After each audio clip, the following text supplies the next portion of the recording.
Update. Am I the a-hole for wanting to leave my husband after he stole from me? Original post. When I was 5, my Nana gave me her tea set. It was given to her by her mother. My Nana had no daughters of her own, and I was the only girl of her 11 grandchildren, so she gave it to me. It's a full bone china set. I don't know if it has monetary value, but its sentimental value is immeasurable. I have had it, kept it, and used it for nearly 28 years. I wanted to pass it down to my own daughter or granddaughter one day. My husband knows all this. His sister and her family came to stay with us for a week. Whenever I have little girls over, I pull out my tea set for a tea party. I make tea sandwiches, scones, cakes, and biscuits. My Nana made tea parties a big deal with me, and I carry that on. So me, my sister-in-law, and her daughter had an afternoon tea party. It was a couple of weeks after that when I had my friend and her daughters coming to visit. I planned a tea party. That morning, I baked, made sandwiches, went to pull my tea set out, and it was gone. I keep it in a cabinet in my kitchen. I wash it and put it away every time until the next time. I went a little mad looking for it. The visit came and went. I spent days tearing my house apart looking for it. Every cabinet, drawer, cupboard, the whole house was turned inside out. My husband even helped me. He was insistent that it couldn't have grown feet and walked away on its own. That's what gets to me. He knew damn well where it was, but he pretended that I had misplaced it. He knew how upset I was and tried to comfort me with promises to buy me a new set, as though a new set could replace my Nana's. A few weeks later, he came home with a cheap, thin-looking set that he bought at Walmart or something. I threw it in the bin. Call me ungrateful if you want. I don't care. I was ungrateful. Something you treasure, something of great sentimental value given to you by your long-dead Nana, cannot be replaced no matter how much, or little in this case, the replacement cost. Then I heard my husband on the phone. I heard him say that when we visit, to put it away and tell Melly not to mention it, because I'm still upset about it. He didn't say the words, tea set, but I knew. I knew that's what he was talking about. I walked in while he was still on the phone and called him a thief. He was like a deer in headlights. He quickly hung up and tried to explain. I wouldn't hear it. I told him to get it back. His sister called me, and I called her a thief. I told her to return it in the same condition she took it, or I would be calling the police. Then I hung up on her. My husband tried reasoning with me. He told me his niece loved it so much, and that kind of thing really is for little girls. He said he was going to talk to me about leaving it to her anyway, so where is the harm that she has it now? He said I was too old to be playing around with kids' toys and that I really should grow up. He said I was immature and it means nothing. What he meant is that it means nothing to him, so I should forget it. The next day, I not only went to the police to report the theft, I also called my brother who lives in the same city as my husband's sister. My brother went around and got my tea set. My husband was livid and spent a couple of days calling me a lot of derogatory names. His tune changed when he came home to find me packing my stuff. He stole from me, pretended he didn't know anything about it, insulted me, and tried to gaslight me. Now he's saying how sorry he is and that we can work this out. I don't think we can. I look at him and see someone who steals from me, lies to me, makes me feel small, someone untrustworthy who doesn't care about me. 2 of my brothers will be here tomorrow to help me move. I'm taking everything that means anything to me because I don't think I'll see any of it again if I leave it with him. We can fight it out in court about the rest. I've been told that I'm an a-hole to leave him over a tea set. But it's not just a tea set. It's my Nana's history. It's my history. It's years of happy memories with her, with my mother and other female relatives and friends. He stole all that from me when he gave it away. Am I the a-hole for calling it quits? Now for the top comments before reading the update. Not the a-hole. Your husband is an idiot. It's not about the tea set. He lied to your face, stole from you, and told his family to lie to you as well. Why did he give it away in the first place? I can't understate how idiotic that was. Because he hated that it made her happy. It's that simple. I believe this to be a true statement. It's only taken me this long to really see it. Start recording your interactions with him. He will turn abusive at some point, and this is where you will need to have it recorded so you can file a restraining order. Make sure to double-check everything of value is packed and photographed, and inform him it will be double-checked on the day you leave, so he better not have any new funny ideas. And if he even thinks about raising his hands to you, you and your family will make sure his life is ruined. He is a weak man and a liar, a fool who threw away his marriage because he wanted to steal a kid's tea set from his wife and wasn't even man enough to admit it. He tried to have his family lie about it as well. For his sake, he better make the divorce smooth. If he tries to cause problems, make sure he knows you will go public and make him the laughingstock of the entire city once you are done. Not the a-hole. Out of curiosity, what did his sister say about all of this? I mean, she obviously knew that it was given to her without your consent. And your husband obviously knew what he did was wrong, which led to the lying and gaslighting. I'm proud of you for standing up for yourself and leaving him. Lord only knows what other BS he'd get up to if you stayed. Please get the set appraised. If it's a complete set with all the cups, saucers, plates, teapot, creamer, sugar, etc., it'll be worth a lot. And that's before you consider that it's probably at least 80 years old. If you're going to press charges on your husband for the theft, this will help to bump up the severity. She said she didn't think I would mind, that it didn't seem like that big of a deal to her. But if that was the case, why did she not talk to me about it before she took it? Why was she talking to my husband about hiding it from me? My brother, who went to get it for me, wants to have it appraised before he brings it back. The monetary value doesn't matter to me, but I see the logic in having that information on hand to help my case against him. Now for the update. Just a tiny one because it's only been 4 days, but my inbox is collapsing under all the message requests for an update.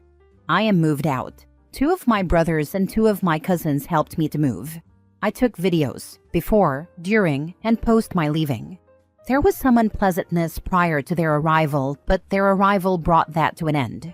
They came with a moving truck, a whole truck. All I had packed was some luggage with my clothes and a few boxes of other stuff. But they filled that truck, and I have the soon-to-be ex on video helping them laughing with them. But when I gave him my house keys, he was not looking at me with any love or regret. The plan was to move back in with my parents, all my brothers, the 2 cousins that helped me move, and another cousin had a meeting of the minds on FaceTime the night before coming to help me. My brother who retrieved my tea set opened his big mouth about the tea set situation, and they've become suspicious of just about everything. Due to those suspicions, they decided my plan was rubbish and came up with one of their own. I was moved into the 3rd cousin's home. He has top-notch security, cameras, sensors, monitoring. You name it, he probably has it. My brothers have not let up about their suspicions. Suspicions are all they have, and I'm going to see it stays that way. I am not going to tell them anything. I love my brothers and I love my cousins. I do not want to spend the rest of my life visiting them in jail. I've taken some of the advice people offered, like the videos, making a missing items list, and I'll be looking for photo evidence of these items. I have already spoken to my uncle's wife, the divorce lawyer. I was going to go with someone else because she's family, but she's bound by lawyer-client privilege. I have not blocked him, so all the voicemails, SMS, and Facebook Messenger messages he's sending are getting through and being saved. I'm sure I'm leaving stuff out, but that will have to do for now. I am moved out. I am safe. Thank you, everyone. I'll let you know when I have more to tell. Have you asked him about the other missing items? The divorce lawyer should at least get you the money value back in the divorce, even if you can't put a price on the sentimental value. Not yet. I want proof that I did actually have them. He will either deny taking them or say I never had them. So I want some kind of proof that the items were in my possession if that happens. Please make sure your joint savings accounts are emptied. Change all your banking and internet passwords, please. Also, I am very sorry this is happening to you. I am glad your family has your back. I did that before I left, even canceled my credit card just in case. The tea set was wrapped in bubble wrap and the niece didn't even use it? Makes me think the sister found out what it was worth and got her brother to steal it under the guise of, niece wants this child's toy. If you love her, you'll get it for her. Regardless of her motivation, he really knocked it out of the park.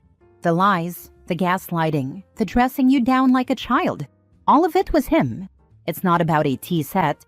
It's about you finding out you're married to a scumbag and acting accordingly. Like a freaking queen, I might add. I picture you sipping tea and swiping Bumble pinky out. I think they were in it together and this was planned. Next story. Would I be wrong for divorcing my husband who thinks he's disabled? Original post. My husband, 34 male, and I, 32 female, have been married for 2.5 years. We were together for about 10 years before that. 2 months after our marriage, father-in-law's dying wish, we lost his father, and 6 months after that, we lost his mother. He always had anxiety and was a hermit for the better part of 3 years before getting help, at my and his mother's insistence. After their passing, he fell into a depression and lost his job, and he's been unable to keep every job since, whether due to his anxiety or stomach issues triggered by anxiety. We have been making it work with just my meager income. My primary issue with him is that he doesn't do anything around the house, trailer. He doesn't clean. He only cooks half the time and only dinner. He doesn't help with half our pets, leaving it up to me to feed them and let them out to potty. He doesn't do any laundry unless he needs something washed, or I ask him 5+ times. Any extra income after bills and food, he always has a plan for, whether it's items for his reptiles or games. He has expressed that he no longer loves me, but wants me to remain as a friend/roommate. To me, it feels like it's only because I'm paying the bills. He swears he'd qualify for disability and will apply to help with bills, but the only doctor he's seen is his PCP.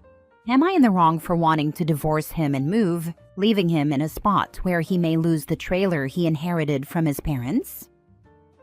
Now for the comments before the mini update. You're not wrong. My ex-husband got into a similar funk around the same age. He did end up getting on partial VA disability. I basically felt like if this was going to be my life, I didn't want to keep living, busting my butt every day, dealing with a slob who putters around all day, spending my earnings and contributing nothing.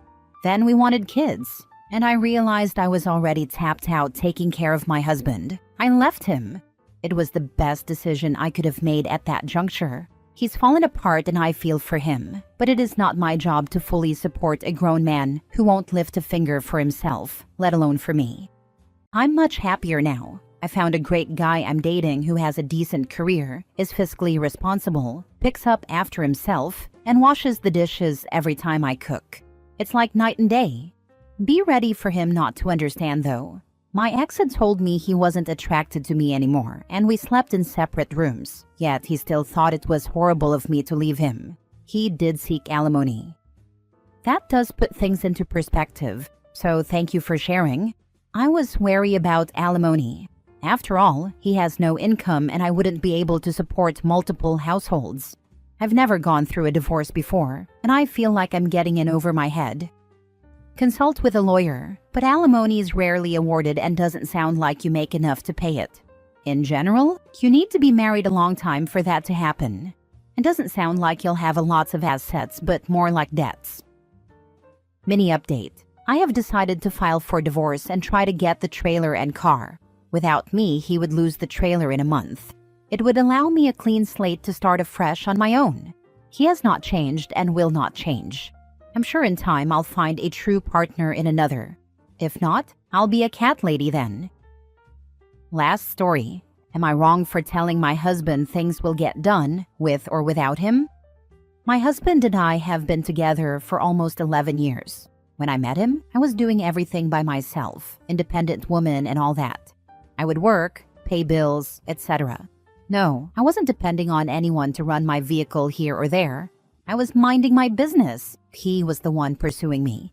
When we married, I was taking my SUV to either Tires Plus, Jiffy Lube, or Pep Boys. Why? Because I could get in and out quickly. Just swipe my card. Then, he started looking for ways to save money because I was spending too much at the shops and volunteered to take care of my vehicle maintenance. The downside is, I have to wait when stuff is done by him. I'll admit that I might be a little irritating when it comes to my SUV. I'm traveling more now, so when I see it's almost time for an oil change, I'll ask my husband at least 2 weeks in advance. The dealership even sends me a text reminder that it's time for an oil change. I purchased the oil and watched it sit there for a week. Then I noticed him changing the oil while I was in my office working on an invoice. My husband came to me asking what I would do if he wasn't here. I was like, "What are you talking about?" Then he said, "I changed the oil and you didn't say thank you." I was thinking, okay, am I supposed to thank you for everything? I bought the oil. Then he became upset and walked off. I was like, this stuff will get done regardless. I'm not sure why he was so mad. I had to wait. He knows I need things done right away, and I have to reschedule clients when it takes forever to finish the task. Am I wrong? I get both sides on this. I totally absolutely get your point. Him being like, "What would you do without me?" is pretty hard to answer without saying, pay someone and actually have it done when I want it to be done. That's me to the bone. But also, thank you is free, and positive reinforcement is useful. Say thank you, be grateful, and it's more likely that next time he will do it more on time, because he'll get gratitude and a fuzzy feeling. That sounds mercenary, but people run on good feelings. And if you can give someone one at no cost to yourself, then why not? I don't think it's a completely honest, serious question he's asking. I could be wrong, but it sounds to me like a cute way to communicate that he performed a service out of love for the other person, and that he's planning to keep up that level of service in the future. If I responded to such a comment the way you did, I would make sure to say it jokingly, so the other person still feels appreciated and valued. If I have a long-term partner I want to stay with as long as possible, and she asks whether I need her in my life, I'll just say yes, even if I know I'd technically survive without her. You don't have to be literal when it comes to words of appreciation. So you've been married 11 years and you feel it's appropriate to respond to a little comment he made with total indignation and a vibe of, "I don't need you"? It seems that your husband, like the majority of men, was or would be hurt by commentary from his spouse indicating she doesn't need him. People like to feel needed by their loved ones, and the lack of empathy on your part isn't a good quality. I understand this now. My apologies. Edit. I'm wrong in the situation. Honestly, because I forgot to mention the oil was purchased after the 2 weeks passed. No one wants to say he was in the wrong after he volunteered for the task and completed it late.